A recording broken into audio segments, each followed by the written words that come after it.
वहाँ भगवान का जिस जीव से एकत्व हो जाए वो गुरु है। वास्तव में तो वो उसका कर्ता भगवान हो जाता है। गुरु पे एक नाम का रहता है, बॉडी है उसकी खाली। तो अगर हम गुरु के शरणागत हैं और गुरु संसार से चला गया तो केवल शरीर का परिवर्तन हुआ। दूसरे महापुरुष को जब गुरु ने उनको सुपुर्द किया दूसरे महापुरुष के, तो उस महापुरुष के अंतःकरण में भी वही भगवान गवर्न कर रहा है जो इस गुरु के कर रहा है। इसलिए वहां अनन्यता रहती है, वहां दो नहीं हुआ करता। जब तक जीव में अज्ञान है तब तक शरीर के हिसाब से दो की भ्रांति होती है, लेकिन उसकी जब साधना इस क्लास की हो जाती है तो उसको सिद्ध महापुरुष अगले जन्म में भी मिलेगा, तो वो उसी महापुरुष के अनुसार ही सारी चीजें उसको मिलेंगी और उसको पता नहीं चलेगा कि हमारा पिछला गुरु ही है, क्योंकि दोनों का गवर्न करने वाला श्री कृष्ण है। इसलिए सब चीजें उसी के अनुसार मिलेंगी। उसमें संसारी बात नहीं है कि हाँ वो पहले गुरु का स्वभाव ये था, पहले गुरु की आकृति ये थी, ये सब तो उसको अपर जन्म में याद नहीं रहेगा। इसलिए उसका सब हिसाब ठीक बैठेगा और वो शिष्य गुरु का संबंध चलता रहेगा जब तक भगवत प्राप्ति न होगी, और भगवत प्राप्ति के बाद भी वो गुरु के अनुगत होकर गोलोक में रहेगा। कंप्लीट सरेंडर के बाद जब गुरु दिव्य प्रेम दान करता है, उस क्षण से उसका रिश्ता सनातन हो जाता है। पहले सनातन की कल्पना करता है, अभ्यास करता है कि हमारा रिश्ता सनातन बन जाए, लेकिन बनता तब है जब मामेकम शरणम ब्रज हो जाता है और गुरु कृपा करके वो दिव्य प्रेम दे देता है। तो दे देने के क्षण से उसका रिश्ता सनातन और एक रूप में रहेगा, फिर रूप नहीं बदलेगा, क्योंकि फिर जन्म नहीं होना, फिर तो गोलोक में ही रहेगा और सदा गुरु के ही अनुगत होकर रहेगा। जैसे श्री कृष्ण की कोई सेवा कर रहा है, श्री कृष्ण को माला पहनाना है, अब वो अपने शिष्य रूपी सखी से कहेगा जाओ फूल तोड़ के लाओ, ये फूल लाना, तो वो अपने शिष्य से कहेगा अनुगत से कि तुम बेला का फूल लाओ, तुम चमेली का लाओ, तुम इसका लाओ। तो वो एक के बाद एक सीढ़ी दर सीढ़ी इस प्रकार वो सेवा होती है। इसलिए सनातन संबंध तो तभी होता है जब अंतःकरण शुद्ध हो जाता है, क्योंकि उसके पहले अप डाउन हुआ करता है जीव का। वो शरणागत हुआ, फिर थोड़ा हट गया, फिर हुआ, फिर हट गया। जब तक अंतःकरण में विकार है, माया है, तब तक तो कहा नहीं जा सकता है कि ये सनातन संबंध आगे प्रगाढ़ होगा कि ढीला हो जाएगा कि कट जाएगा। सब कुछ हो सकता है। इसीलिए जो मैं समझाता हूं कि गुरु शिष्य जब बनाता है उसका बनाना अलग है, हम उसको गुरु बनाते हैं ये अलग बात है। हम उसको गुरु मान लेते हैं और शरणागति का अभ्यास करते हैं, साधना करते हैं, नवधा भक्ति करते हैं, लेकिन उसने अभी शिष्य नहीं बनाया, क्योंकि हमारे बनाने वाली जो मशीन है अंतःकरण वो अभी शुद्ध नहीं है। इसलिए वो गंदा भी हो सकता है और लापरवाही से, कुसंग से, भावो प्रभाव माया कृष्ण प्रेष्ठा पराधता, भाव भक्ति पर जाकर भी नामापराध होने से जीव का पतन संभव है। इसलिए जब अंतःकरण शुद्ध हो जाता है तो उस समय जब गुरु शिष्य बनाता है, यानी वो दिव्य प्रेम दान करता है, उसके बाद से फिर रिश्ता सनातन हो गया, क्योंकि फिर पतन का क्वेश्चन नहीं, फिर तो योगक्षेमम बहाम्यहम हो गया।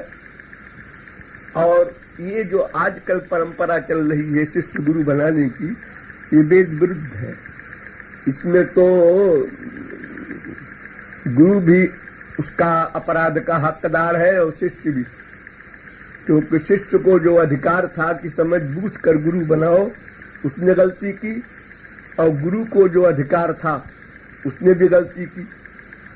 तो सनातन नाता तो तभी परिपक्व होता है जब कि एक ऐसी अवस्था आ जाए जहां से पतन न हो। अभी एक कदम चला, अब वो कह दे हमारा सनातन नाता है। अब जैसे तमाम सत्संगी हैं, एक की शरणागति 10% है, एक की 20% है, एक की 30% है। अब सभी कह सकते हैं कि हमारा सनातन नाता है, सही है। कहना उनका, सोचना उनका तो सही है, ऐसा सोचना ही चाहिए, लेकिन वो फैक्ट नहीं है अभी, क्योंकि वो 100% अभी नहीं पहुंचा टेम्परेचर, अभी तो कुछ कमी है उसमें, अंतःकरण क्लीन नहीं हुआ बिल्कुल। इसलिए अभ्यास करते करते जब वो अवस्था आ जाती है, लेकिन उस बीच में शुचि नाम श्रीमतांगे है जो गभ्रष्टो भिजायते, वो इस प्रकार का बनाव बना देते हैं श्री कृष्ण कि अगले जन्म में उसको उसी भाव का, उसी हिसाब से, उसी सब प्रकार, उसी तरह का उसको महापुरुष मिल जाएगा। उसे कल्पना भी नहीं हो सकती कि ये हमारा पिछला गुरु नहीं है, क्योंकि पिछले गुरु की शकल तो याद नहीं, अब बाकी सब चीजें उसको वही मिल रही है। तो वो कैसे कह सकता है कि हमारा गुरु चेंज हो गया। वो अपने संकल्प को दृढ़ करना है, अपना अभ्यास बढ़ाना है, बाकी सब काम अपने गुरु भगवान पर छोड़ दो। वो आगे क्या क्या करेगा वो सब हिसाब बैठा लेगा। अरे जरूरत पड़ेगी तो फिर आ जाएगा, उसमें डरा क्या है। और जब एक ही चीज है सब जगह, तो इस चीज और उस चीज में अंतर क्या हुआ फिर? अर्श की शक्ल अलग अलग है, सब में $100 रखा है, तो सबका एक मूल्य है।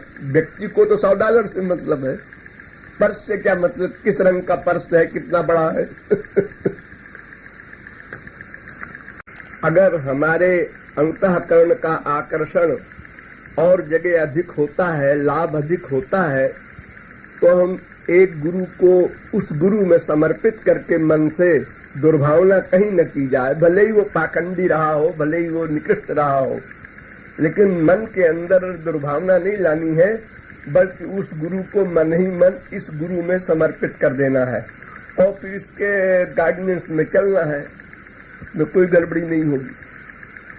तो बाकी ऐसी कोई चीज नहीं है भाई कोई डिग्री हो, डॉक्टर है, इंजीनियर है, भाई दिखा दो कि भाई हम डॉक्टर हैं, देखो MBBS है, ऐसा कुछ तो है नहीं। कुछ आइडिया हो सकता है, भगवत प्रेम वगैरह को देख करके, समझ करके हल्का फुल्का आइडिया हो जाता है, उसी से जीवों ने पकड़ा है हमेशा गुरुओं को। कितने महापुरुष हुए हैं, किसी मायाबद्ध जीव के पास कोई पैमाना कभी हो ही नहीं सकता, न भूत में, न भविष्य में, न वर्तमान में, क्योंकि भगवान जब अवतार लेते हैं तो प्राकृतिक मनुष्यों की तरह व्यवहार करते हैं, इसी प्रकार महापुरुष भी करते हैं, और व्यवहार भी सबके अलग अलग होते हैं। कोई कर्म संन्यास का व्यवहार कर रहा है, कोई कर्मयोग का कर रहा है, कोई और किसी तरह से कर रहा है, पागलों की भांति कर रहा है। तो अब वो है तो सभी महापुरुष, लेकिन उनका अभिनय अलग अलग हो रहा है। ऐसे अवतारों में भी अलग अलग हुआ। ऋषभ भगवान हुए, वो अपना कर्म संन्यास का ही आदर्श लेके चले। रामावतार हुआ और तरह का, कृष्णावतार हुआ और तरह का, ऐसे महापुरुषों में भी हुए हैं। जड़ भरत जब हिरण में आसक्त हो गए तो मरने के बाद उनको सब याद था कि हमारी गड़बड़ी कहाँ हुई थी, तो वो पागल बन गए लड़कपन से, ऐसी एक्टिंग किया कि हम पागल हैं।